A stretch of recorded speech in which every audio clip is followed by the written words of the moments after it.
Good morning সবাইকে। কেমন আছো? নিশ্চয়ই সকলে ভালো আছো। ঘুম থেকে তো উঠেই একটুখানি শব্দ পেয়ে বাইরে পর্দা সরিয়ে জানলা খুলে দেখি বৃষ্টি পড়ছে। অনেক দিন পরে এত সুন্দর বৃষ্টি একদম মানে চোখের সামনে ভাসলো। মনে হচ্ছে যেন স্বপ্ন দেখছি না, সত্যি সত্যি।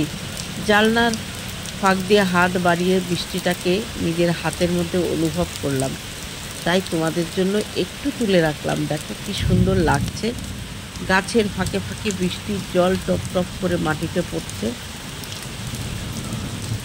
দৃশ্য দেখে তোমাদের জন্য শুট না করে পারলাম না। সত্যি আজ অনেক দিন পরে প্রকৃতি ঠান্ডা হলো, মানুষের মাথা মন সমস্ত কিছু ঠান্ডা হলো। মর্নিং বন্ধুরা, কেমন আছো? নিশ্চয়ই সকলে ভালো আছো। আজ সোমবার, এখানে প্রচণ্ড ঝড় বৃষ্টি শুরু হয়েছে, বৃষ্টি পড়ছে।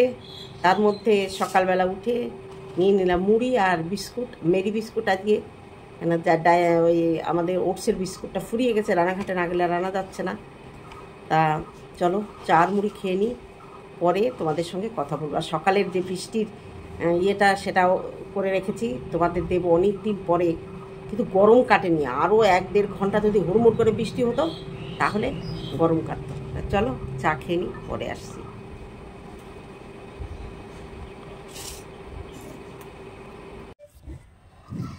ঘুম থেকে যখন উঠেছি তখন টাটকা রোদ্দুর। 1 ঘন্টার মধ্যে আকাশ কালো হয়ে গেল, পুরো 1 ঘন্টা ঝড় হলো। তারপরে কিছুক্ষণের জন্য বৃষ্টি কিন্তু খুব একটা হয়নি। ফুল গাছ টাছ, পেয়ারা গাছ সব কিছু ঢলে গেছে। কিছুটা ঠিক করলাম, সূর্যমুখী গাছগুলো খাড়া করে দিলাম।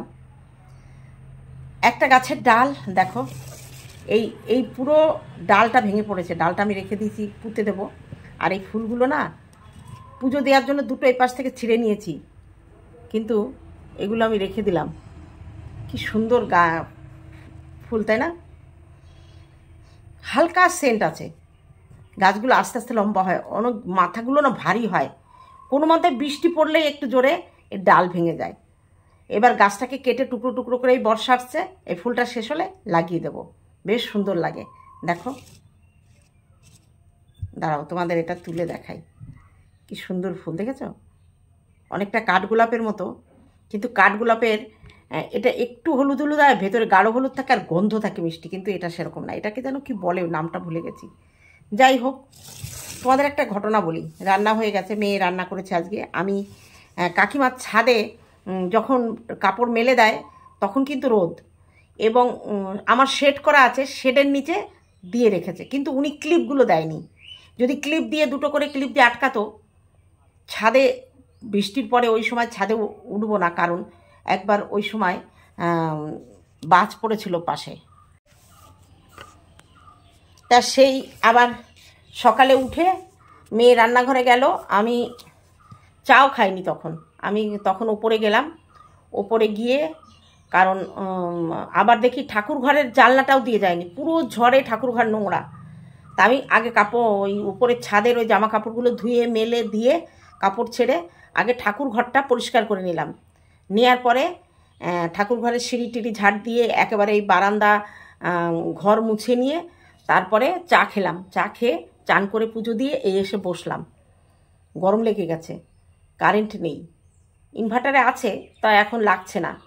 যদি রাতে কারেন্ট না আসে, মোবাইল চার্জ দেওয়া, তারপরে একটুখানি লাইটের দরকার হয়, একটু ফ্যানের দরকার হয়, রাতের জন্য রাখলাম। দেখা যাক কী হয়। তবে সকালবেলা মেয়ে কিন্তু মোটরে ফুল ট্যাঙ্কি জল ভরে নিয়েছে। যাই হোক, কালকে রাতের একটা ঘটনা বলি, আমার খুব খারাপ লেগেছে ঘটনাটা। মানে আমি তখন খেয়ে দিয়ে শুতে যাব, এই 11:15 মতো বাজে। হঠাৎ করে, না 11:15 না, 9টা 9:30, তখন আমি গেটে তালা দিইনি, বাইরের গেটে তালা দেব ঠিক তার আগের মুহূর্তে আমার বাবার বাড়ির পাশে হচ্ছে বিষাদিনীদের বাড়ি, মানে এক ম্যাডাম, স্কুলের ম্যাডাম, আমি আমাদেরই স্কুলের। এবার তার ছেলে আমার বাবাকে দাদু বলে। এবার তার দাদু অসুস্থ, বিছানায় পড়ে, আর আমার বাবা মোটামুটি হেঁটে হুটে বেড়াচ্ছে। তা ও দেখি পিসি পিসি করে ডাকছে। আমি গিয়ে পর্দা সরিয়ে গেটের মুখে গিয়ে বলছে, পিসি দাদু মারা গেছে। আমি না ওখানে ধপ করে বসে গেছি। ও বলছে, দাদু তোমার বাবা না, তোমার বাবা না, আমার দাদু মারা গেছে। আমি না মানে এক মুহূর্তে ও আমার বাবাকে কিন্তু দাদু বলেই ডাকে। ওর বাবা ছিল আমাদের বাড়ি, আমরা দুই ভাই তখন, দুই বোন তখন, ভাই হয়নি। ওর বাবাকে আমরা ভাই ফোঁটা দিতাম করে করে। ও আমাদের বাড়িতেই মানুষ বলতে গেলে, ওর বাবা। তারপরে ওর বাবা আমাদের ভাই, একদম আমাদের পাশাপাশি বাড়ি, একই আলে, এ পাশ আর ও পাশ, মানে সব কিছুতে ওরা, ওদের কিছুতে আমরা। তা ওর বাবাকে আমরা ভাই বলি, ও দিদি বলে, আমার মেয়েরা মামা বলে। তা ওকেও আমরা ভাইপোর মতোই দেখি। ও ফট করে এসে দাদু মারা গেছে বলেছে না, আমি একেবারে মানে কি বলবো, আমার পুরো পৃথিবী ঘুরে গেছে। তারপরে পরে ভাবলাম, হ্যাঁ, আমার বাবা মারা যাওয়ার আগে তো আমার বাবার বাড়ি থেকে ফোন আসবে আমার কাছে, কিংবা ওকে পাঠাতে পারে ওই মুহূর্তে, হয়তো ফোনের কারোর ইয়ে ওকে পাঠাতে পারে, কিন্তু ও তো ওইভাবে এসব বলবে না। তারপরে আমি আস্তে আস্তে ওকে বললাম কি, দেখ আমার শরীরটা খারাপ লাগছে, আর আমাদের মধ্যে কেউ মারা গেলে না ওই পারের কড়ি হিসাবে টাকা দিতে হয়, যে যেমন পারে সে ওই শ্মশান খরচা হিসাবে দেয়। তো ওকে বললাম, তুই একটু দাঁড়া, আমার শরীরটা ভাল লাগছে না, আমি তো এই রাতে যেতে পারছি না, আর গেলে যাওয়া আসা এই পাড়া ও পাড়া, মানে। আর আমি তখন আমার গা হাত পা কাঁপা বন্ধ হয়নি, কিন্তু মানে ভেতরে একটা শক এসে গেছে, তো মাথাটা কেমন টালছে। আমি বললাম, এই 100 টাকা পারের কড়ি হিসেবে আমি দিলাম, তোর মাকে বলিস আমি পরে কালকে গিয়ে দেখা করবো। তা ওরা নবদ্বীপ গিয়েছে, যেতে যেতে ভোর রাত হয়েছে, এখনও এসে পৌঁছায়নি। তা আমি ভাবছি এই দুপুরে খাওয়া দাওয়া করে সন্ধ্যের আগে আগে ওদের বাড়িতে যাব। তা বাবা যে কি জিনিস না, যাদের যায় তারা বোঝে। আজকে আমার এই এত বয়সে আমার বাবাকে বাবা ডাকতে পারছি, কিন্তু আমার মেয়েরা তো একদম অল্প বয়সে বাবাকে হারালো না। কারোর বাবা হারালে আমি সহ্য করতে পারি না, মেয়েদের কথা মনে পড়ে যে ওরা কত অনাথ। যাই হোক, এই কথাটা তোমাদের সঙ্গে শেয়ার করলাম, কারণ বুকের মধ্যে না কেমন মোচড়াত ছিল। এ কথা আমি কার কাছে শেয়ার করব? মেয়েদের সঙ্গে পারি না। ওরা আমাকে বকে, কেন তুমি, বয়স হয়েছে দাদু, এখনও তো ভালো আছে। আমার মা বাবা দুজনেই অসুস্থ, কিন্তু হাঁটাচলা করতে পারে। যাই হোক, তোমাদের সঙ্গে বলার পরে কিছুটা ক্লিয়ার হলো। চলো এখন ভাত খাবো, খাওয়ার পরে তারপরে দেখি কি করি। মেয়ে রান্না করেছে চিকেন আর ভাত, আর আর কিছুই করেনি। তা আজকে ওটা দিয়েই খাবো, আর বিকেলবেলা দেখি একটু ব্যাটার আছে, ধোসা খেতে পারি। চলো তাহলে এখন রাখছি, আবার পরে আসছি। খাবার নিয়ে এসেছি, ঘরে লেবু ছিল কিন্তু কোথায় আমি খুঁজে পাচ্ছি না, তাই খাবার রেখে গাছ থেকে গন্ধরাজ লেবু পেড়ে আনলাম। এবার এই গন্ধরাজ লেবুটা কাটবো, কেটে খাবো। চিকেনের সঙ্গে গন্ধরাজ লেবু কিন্তু খুব ভালো দেয়। আর আমার দুটো গাছ আছে, অনেক গাছ ছিল, আমি কেটে ফেলেছি, কেননা এই লেবু পাওয়া যায় না। বেড়ার পাশে তো, বেড়ার সাইডে লোকে তুলে নিয়ে যায়, তা তুলে নিয়ে যাবে, তো আমার জন্য তো কিছুটা রাখবে, কিচ্ছু রাখে না, সবটাই তুলে নিয়ে যায়। তাই এই যে এই দুটো পিস আমি খাবো, একটা তো নেব, যদি লাগে আর একটা নেব। গন্ধরাজ লেবু মানে রস না হলেও গন্ধে খাওয়া হয়ে যায়। তা চলো, থাকলো, মেয়ে খাবে, বাকিটা ফ্রিজে রেখে দেবো, 2 দিন তো হবে। এবার আমি খেতে বসবো। চলো ওষুধটা আগে খেয়ে নিই। তা চলো, গন্ধরাজ লেবু আর চিকেন কষা না, ঝোলও না,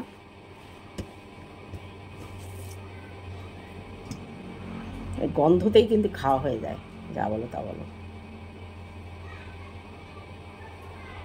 আমার হাজব্যান্ড, পেছনে যে পুকুরটা দেখো না, ওই পুকুরটা আমাদের ছিল। আমার হাজব্যান্ড মারা যাওয়ার পরে আমার শ্বশুরমশাই বিক্রি করে দিয়েছে। তা আমার হাজব্যান্ড ওই পুকুর পাড় দিয়ে প্রচুর নারকেল গাছ, তারপরে লেবু গাছ, এই গাছ ছিল। তা সেই লেবু গাছগুলো ওরা কেটে, সেই সব বাগান কেটে ওরা বাড়ি করেছে, কিন্তু নারকেল গাছটা এখনও আছে, নারকেল ধরছে ওরা ওই গাছে।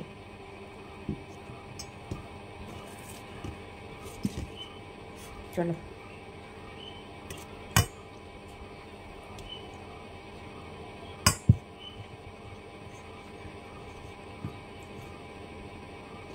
চিকেনই হোক আর মটনই হোক, আমার একটু আলু না হলে, 1 পিস আলু না হলে আমার ভালো লাগে না। আমাদের বাড়ি আলুগুলো সিদ্ধ করে দিয়ে তারপরে, মেয়ে তো ভাজে না, আমি একটু ভাজি, মেয়ে ভাজে না, মেয়ে না ভেজেই ঝোলের মধ্যে দিয়ে দেয়, মানে চিকেনের মাংসের সঙ্গে সঙ্গে কষা হয়। ও বলে ভাজলে নাকি আলুর গুণাগুণ আরও বেড়ে যায়। মানে যেটুকু সিদ্ধ করে ফেলো ভাজলে, দেখি কেমন টেস্ট হয়েছে।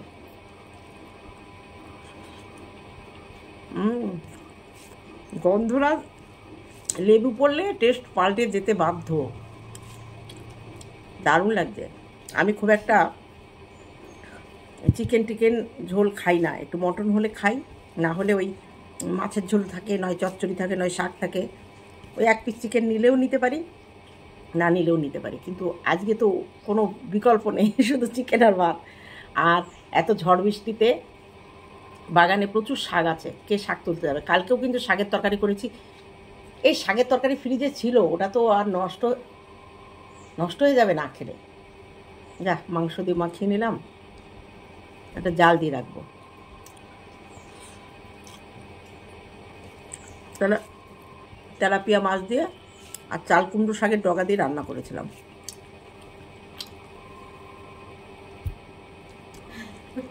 চলো খেয়ে দিয়ে আসছি। শুভ সন্ধ্যা বন্ধুরা, কেমন আছো? নিশ্চয়ই সকলে ভালো আছো। সন্ধ্যাবেলায় নিয়ে এসেছি 1 কাপ চা, আছে মুড়ি, একটু বাদাম দিয়ে চিড়ে ভাজা মিক্সড করা, আর 2টো বিস্কুট। আমি আগে চাটা খাবো, তারপরে মুড়িটা খাবো। একটু খিদে পেয়েছে দুপুরবেলা। বললাম না, আমি মাংস দিয়ে পেট ভরে ভাত খেতে আমার অসুবিধা হয়, তবু আজকে শুধু মাংস ভাত ছিল, অন্য সবজি ছিল কিন্তু আমার মনে ছিল না। আর চলো তাহলে চাটা আগে খেয়ে নিই, তারপরে মুড়িটা খাবো। কারেন্ট ছিল না, ওই সন্ধ্যাবেলা কারেন্ট এলো, সন্ধ্যার একটু আগে। ভিডিও করা ছিল ওই চ্যানেলের জন্য, এডিট করে আপলোড করে সমস্ত রেডি করে রেখেছি। 8টায় অটোমেটিক পাবলিক হয়ে যাবে। আর ভাবলাম এই ভিডিওটা আর বেশি টানবো না, রাতেরবেলা রুটি খাবো আর পেঁপে ভাজা আছে, ওটা খাবো।